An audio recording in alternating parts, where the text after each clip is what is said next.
Bayangkan sebuah negeri yang megah, penuh istana, pesta dansa bangsawan, dan kemewahan para raja. Tetapi di balik gemerlapnya Paris abad ke-18, jutaan rakyat hidup dalam penderitaan. Pajak mencekik, perut kosong, dan suara mereka tak pernah didengar. Negeri itu adalah Perancis, dan dari sinilah sebuah revolusi besar akan mengguncang dunia. Perancis dipimpin oleh Raja Louis XVI, seorang raja dengan kekuasaan absolut. Apapun yang ia putuskan adalah hukum. Tetapi kerajaan ini bangkrut. Perang panjang, termasuk membantu Amerika melawan Inggris, membuat kas negara kosong. Yang paling menderita adalah rakyat biasa atau golongan ketiga. Mereka adalah petani, buruh, pedagang, dan intelektual muda. Merekalah mayoritas, tetapi justru menanggung pajak paling berat. Sementara itu, bangsawan dan gereja hidup dengan hak istimewa, nyaris bebas pajak. Ketidakadilan ini semakin terasa di tengah kelaparan. Di sisi lain, ide-ide baru sedang menyebar. Para filsuf seperti Rousseau berbicara tentang kebebasan, Montesquieu tentang pembagian kekuasaan, dan Voltaire tentang kebebasan berpendapat. Rakyat mulai bertanya, mengapa kita terus menderita sementara segelintir orang hidup dalam kemewahan? Tahun 1789, Raja Louis XVI terpaksa memanggil sidang Estates General untuk membahas krisis keuangan.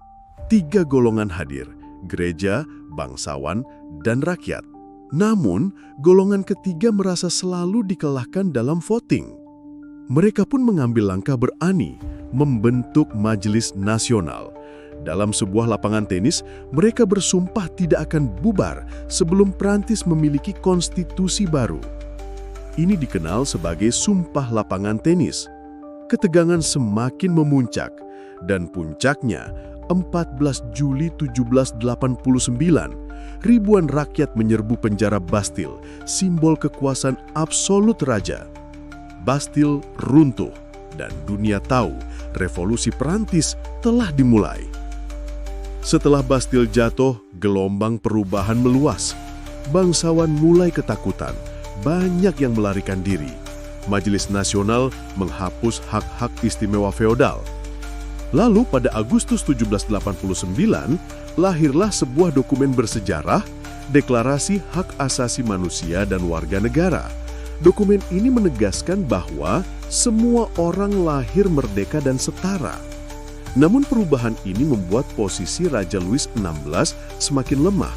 Tahun 1791, sebuah konstitusi baru ditetapkan dan raja hanya menjadi raja konstitusional. Tapi rakyat sudah tidak percaya. Diam-diam, Louis mencoba kabur, tetapi tertangkap.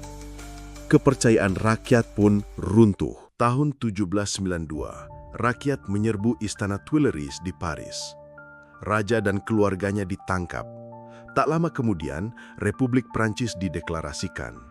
Monarki yang sudah berabad-abad berdiri, kini runtuh. Dan pada Januari 1793, pengadilan memutuskan Raja Louis XVI dihukum mati. Dengan gilotin, kepala sang raja jatuh di tengah sorak-sorai rakyat. Dunia terkejut. Setelah raja dihukum, revolusi semakin radikal. Di bawah pimpinan Maximilien Robespierre, Komite Keselamatan Publik berusaha mempertahankan revolusi dengan cara keras. Ribuan orang dianggap pengkhianat dan dieksekusi. Bahkan Ratu Marie Antoinette pun tidak luput dari gilotin. Masa ini dikenal sebagai Reign of Terror atau masa teror. Namun kekerasan berlebihan justru membuat rakyat takut. Tahun 1794, giliran Robespierre sendiri yang ditangkap dan dieksekusi. Teror berakhir. Setelah Robespierre, Prancis mencoba membangun sistem baru, direktori, dipimpin oleh 5 orang direktur. Tetapi sistem ini rapuh. Korupsi, ketidakstabilan, dan perang melawan negara tetangga membuat rakyat semakin kecewa.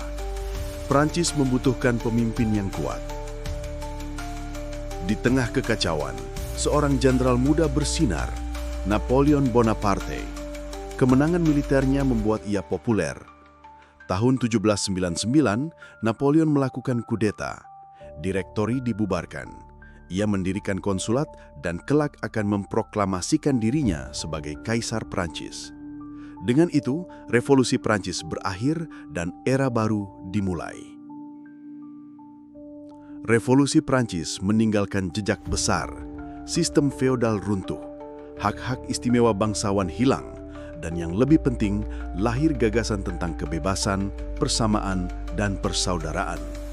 Revolusi ini menginspirasi banyak bangsa, termasuk gerakan kemerdekaan di berbagai belahan dunia. Meski penuh darah dan kekacauan, Revolusi Prancis menunjukkan bahwa rakyat bisa bangkit menuntut haknya. Dari jalanan Paris, lahir dunia baru, dunia demokrasi modern. Revolusi Prancis bukan sekadar kisah tentang rakyat menggulingkan rajanya. Ia adalah titik balik sejarah ketika jutaan suara yang selama ini dibungkam akhirnya menggema, menuntut kebebasan, persamaan dan persaudaraan. Dari jalanan Paris yang penuh darah dan air mata, lahir dunia baru, dunia demokrasi modern. Warisan revolusi ini tidak berhenti di Prancis. Gagasan besar yang lahir kala itu terus menyebar, menginspirasi bangsa-bangsa lain untuk melawan penindasan dan menuntut hak mereka. Hingga hari ini, kita masih merasakan gaungnya. Dan inilah kekuatan sejarah. Ia mengingatkan kita bahwa perubahan selalu mungkin, bahkan dari tempat yang paling tak terduga sekalipun. Kalau kamu suka cerita sejarah seperti ini, jangan lupa untuk subscribe ke channel Historic Foothold, nyalakan lonceng notifikasi, dan bagikan video ini ke teman-temanmu. Karena di sini, kita akan terus menggali jejak masa lalu untuk memahami dunia yang kita tinggali hari ini.